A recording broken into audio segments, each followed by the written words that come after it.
Hi, I'm Alan Esquivel, and in this training video, I will be discussing why accreditation is important in forensic laboratories.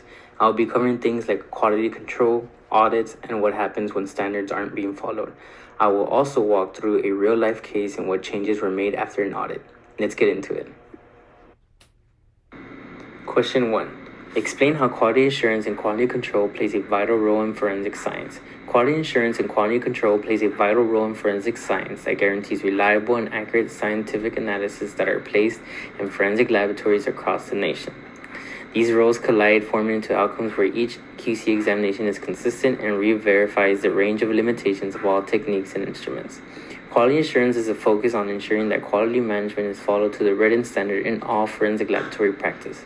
For quality control, it is more hands-on practice of preparing and conducting QC-level products that usually involve a reactive process or needing to be reconstituted to ensure that the forensic professionals are able to correctly follow quality standards in preparation of reagent QC controls. Together, QA and QC uphold a thorough quality management system that ensures maintaining scientific integrity of forensic examinations. It does this by protecting the forensic analysts and both legal parties if claims of bias and negligence are brought forward. Without verifying the forensic lab in the following standards of QA and documenting QC, all credibility could come into question. Thus, the decisive role that QA and QC play is preventing the risk of appeals that indicate mishandling of evidence, wrongful convictions, and case dismissals, and all issues that undermine trust between the surrounding communities and forensic department in the justice system.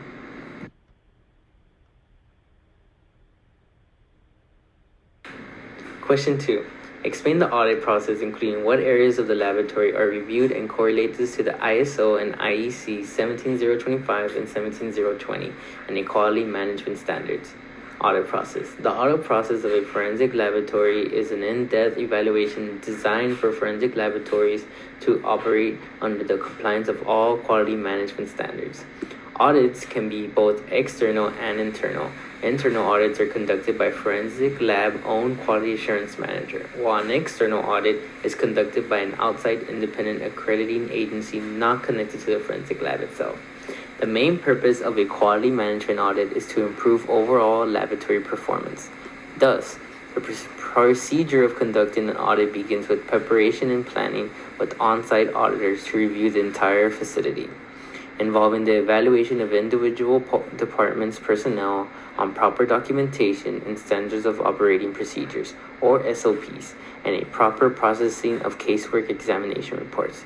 This is done by interviewing and monitoring staff, assessing previous case file reports, and testing all analysts if they are knowledgeable with the established standards procedure. Under the compliance of ISO and IEC 17025 that focuses on assessing equipment maintenance, calibration history, handling of samples, and forensic sample storage practices. All findings are inputted at the end into an audit report that highlights the accepted and unaccepted standards that will require a corrective action plan on how to approach the issue.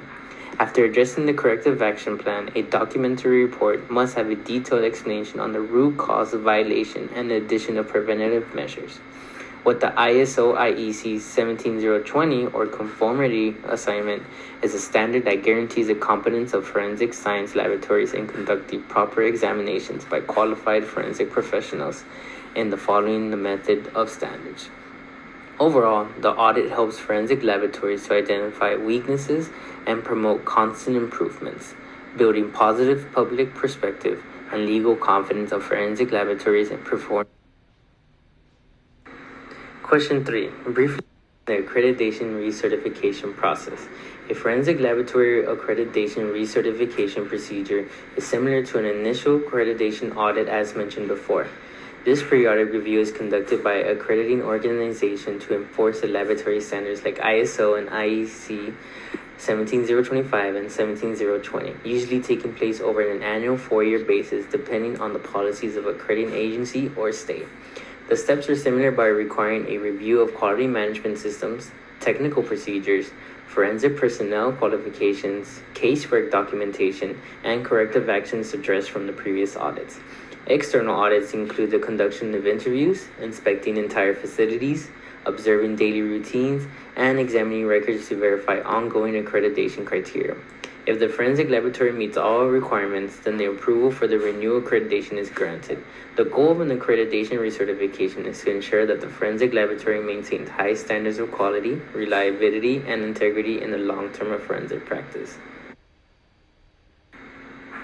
Question 4. Describe a standards violation experienced by a laboratory and summarize the subsequent audit that took place.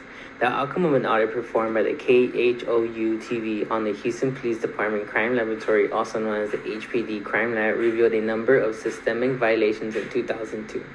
The audit was aired on a TV doc investigation series aired on TV that resulted in an internal audit of the HPD Crime Lab. The violation. The internal audit confirmed the widespread violations across the forensic lab that contaminated samples, improper handling of stored evidence, failure in proper documentation in casework reports, employment of underqualified personnel, and the lack of maintaining environmental laboratory structure standards, examples being leaky roofs. With the severity of the situation, the HPD voluntarily shut down sections of the laboratory, specifically departments like the DNA, in the following month of December 2002. The audit performed. Following the internal audit, the Houston Police Department Crime Lab verified and created a corrective action plan in addressing these critical failures. In conclusion of the audit report, 9 technicians were disciplined and extensive reforms were implemented in the years after the initial audit. Question 5. Explain the outcome of an audit, including what changes were implemented within the laboratory.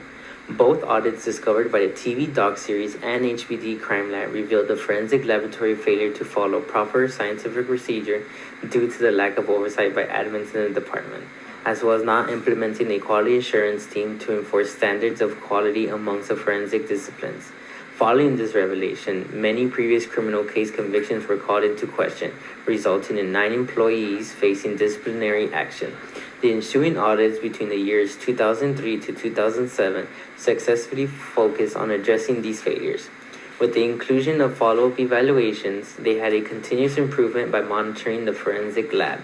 This went along by retraining staff, upgrading facility structure, hiring additional qualified personnel, and engaging in strict quality control program. The progress got recognized for national accreditation in 2005, which led to the DNA department getting reopened and reaccredited in 2007.